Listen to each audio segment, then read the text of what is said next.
मध्य प्रदेश में हाल ही के दिनों में खाद की किल्लतों की खबरें आपने जरूर देखी होगी। तस्वीरें पूरे मध्य प्रदेश से सामने आई, जहां पर किसान सुबह के 5 बजे से लेकर पूरी रात इंतजार करते रहे, लेकिन उनको खाद नहीं मिला। कई जगहों पर पुलिस की लाठी चली तो कई जगहों पर किसानों का गुस्सा भी फूटता हुआ दिखाई दिया। मध्य प्रदेश में जिस तरीके से खाद की किल्लत हो रही है, उसके बाद मध्य प्रदेश में खाद की कालाबाजारी को लेकर भी सवाल खड़े होते हैं। अब इस पूरे मामले पर मध्य प्रदेश सरकार की तरफ से आंकड़े जारी किए गए हैं। ये आंकड़े क्या कहते हैं, ये हम आपको बताएंगे। गौर करने वाली बात यह है कि खाद की कालाबाजारी होने के बावजूद भी मध्य प्रदेश इस पूरे मामले में एफआईआर दर्ज करने के मामले में काफी पीछे दिखाई पड़ रहा है।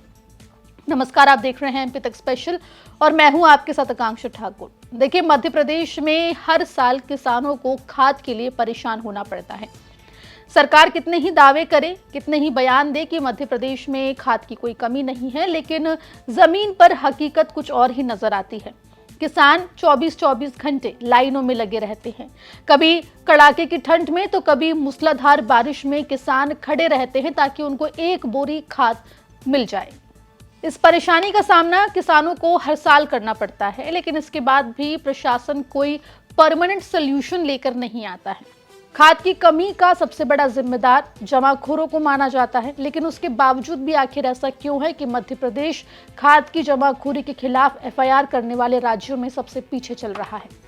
दरअसल केंद्र सरकार के द्वारा लोकसभा में आंकड़े पेश किए गए हैं, जिसमें खाद की कालाबाजारी, जमाखोरी और डायवर्जन यानी कि गलत जगह सप्लाई के खिलाफ की गई कार्रवाई का ब्यौरा दिया गया है। इसमें आपको बता दें कि मध्य प्रदेश देश में तीसरे स्थान पर रहा है। अगर देश भर के आंकड़ों की बात करें तो पूरे देश में उत्तर प्रदेश खाद की कालाबाजारी, खराब क्वालिटी, गलत जगहों पर सप्लाई जैसे मामलों में अव्वल है। वहीं मध्य प्रदेश की बात करें तो मध्य प्रदेश इन सब मामलों में एफआईआर दर्ज कराने के मामले में तीसरे नंबर पर है। सरकार ने जो आंकड़े पेश किए हैं उसके मुताबिक मध्य प्रदेश में अप्रैल से 28 नवंबर 2025 के बीच में 5,581 निरीक्षण और छापे की कार्रवाई की गई। इस दौरान मध्य प्रदेश में 204 लाइसेंस सस्पेंड किए गए और रद्द किए गए। कालाबाजारी के साथ साथ खाद के डायवर्जन यानी कि गलत जगह पर सप्लाई और घटिया गुणवत्ता के मामलों पर भी कार्रवाई हुई है। लेकिन अगर हम बात करें मध्य प्रदेश में इन तमाम मामलों में एफआईआर की, तो इस मामले में मध्य प्रदेश पीछे दिखाई पड़ रहा है। जो आंकड़े सरकार की तरफ से जारी किए गए हैं उसके मुताबिक जमाखोरी के मामले में मध्य प्रदेश में एक भी एफआईआर दर्ज नहीं की गई है। वहीं आपको बता दें कि खाद की घटिया क्वालिटी के मामले में सबसे ज्यादा नोटिस जो है वो महाराष्ट्र को मिला है और नोटिस के मामले में मध्य प्रदेश तीसरे नंबर पर है।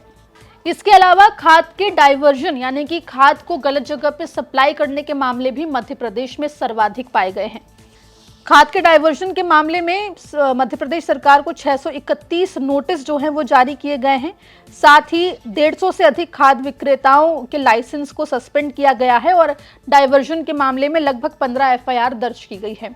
इन तमाम एक्शंस के बावजूद भी मध्य प्रदेश में जमाखोर जो है वो बेखौफ हैं और लगातार जमाखोरी करते हुए दिखाई दे रहे हैं, जिसका खामियाजा किसानों को भुगतना पड़ता है।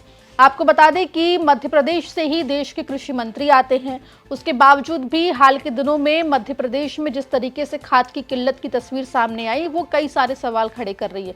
चाहे मामला रीवा का हो, सतना का हो, भिंड का हो या गुना का हो या फिर छतरपुर का, जहां पर कभी किसानों के ऊपर लाठियां भांजी गई हैं तो कभी तहसीलदार के द्वारा थप्पड़ मार दिया गया है। इन तमाम मामलों में सवाल यही निकल रहा है कि आखिर कब तक किसानों को यूं ही खाद के लिए दर दर भटकना होगा, आखिर कब सिस्टम को दुरुस्त किया जाएगा और किसानों की परेशानी का परमानेंट हल निकाला जाएगा। फिलहाल सरकारी आंकड़ों के मुताबिक मध्य प्रदेश में एक्शन तो हो रहा है, लेकिन जो ग्राउंड पर तस्वीर दिख रही है उसके मद्देनजर इस एक्शन में और ज्यादा तेजी लाने की जरूरत मालूम पड़ती है। इस पूरे मामले पर आपकी क्या राय है, कमेंट सेक्शन में हमें जरूर लिख के बताएं और मध्य प्रदेश जुड़ी तमाम खबरों के लिए बने रहिए एमपी तक के साथ।